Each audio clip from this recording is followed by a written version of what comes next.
Hey guys, it's Bootorials time, and today's subject's going to be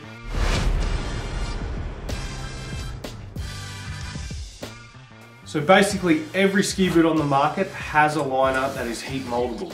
So let's talk a little bit about what that means.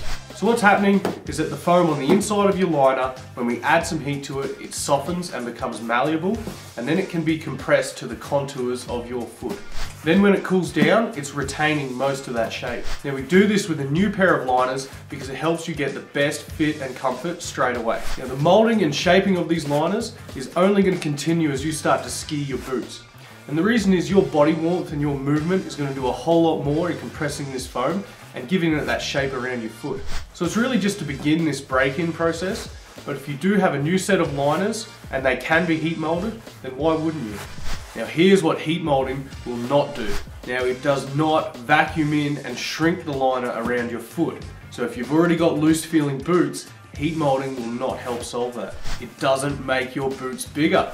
Now although you will get a little bit more space and a better shape around your foot, it is not going to expand the width of your boot. So be under no illusions that you're going to get a ton of space out of a heat mold. So you need to start with that shell fitting process, make sure you are in the right size of boot, and then that heat mold is then going to allow you to settle into it. Also, if your liners have plenty of ski days on them already, they are probably well broken in. Now heat molding old dank liners is really not going to do much for you, except it will probably evacuate everyone out of the area.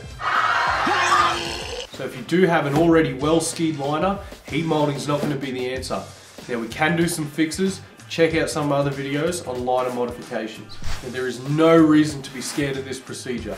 It is really simple and you do not need a degree to add some hot air to a liner.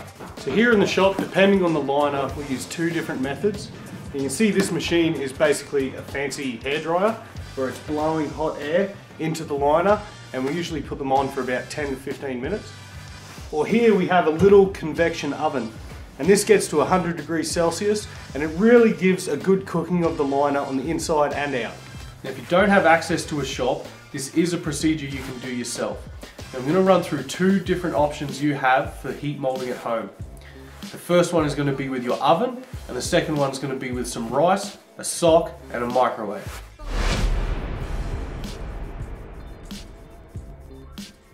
So setting up your oven, we want to make sure you just have the middle rack in place, and then we want to line it with either some foil or baking paper, and that's going to help prevent the liners from sticking to the metal, and you also won't get the grease from the Sunday roast in them. So then set your dial to 100 degrees Celsius, and then this works best with a fan forced oven.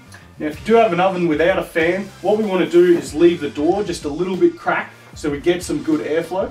Then once it's to temperature, let's get your liners in, and we're going to heat them for 10 minutes.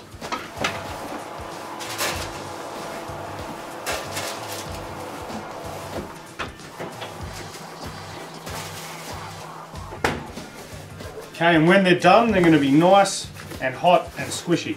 So then we want to be pretty quick with the process of getting your footbeds into your liners and your liners back into your boot shells.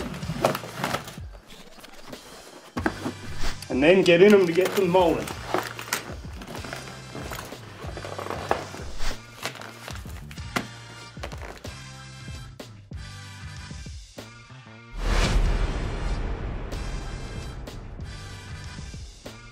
The next process is to get a thin ski sock. We're going to fill it up with rice.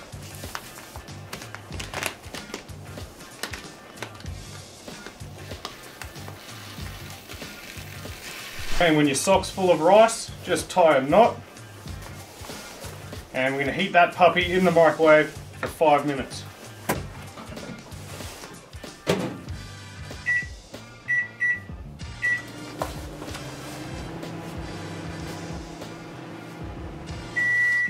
Alrighty. Okay, so now you've got your heated rice sock. We want to get that into the liner, and we want to work that rice right down into the front and into the heel of your liner. So tap it back and forth, get it into place. Do up all your buckles, and then we're going to leave that for the liner to absorb that heat for 10 minutes. Okay, when that's done, yep, there should be nice and warm and steamy in there. And then, again, step in to get your mold. Now, if you do have a particularly troubled spot on your foot, you can add a little bit of foam padding to that area when you're doing your heat mold, and that's going to help give you a little bit extra space.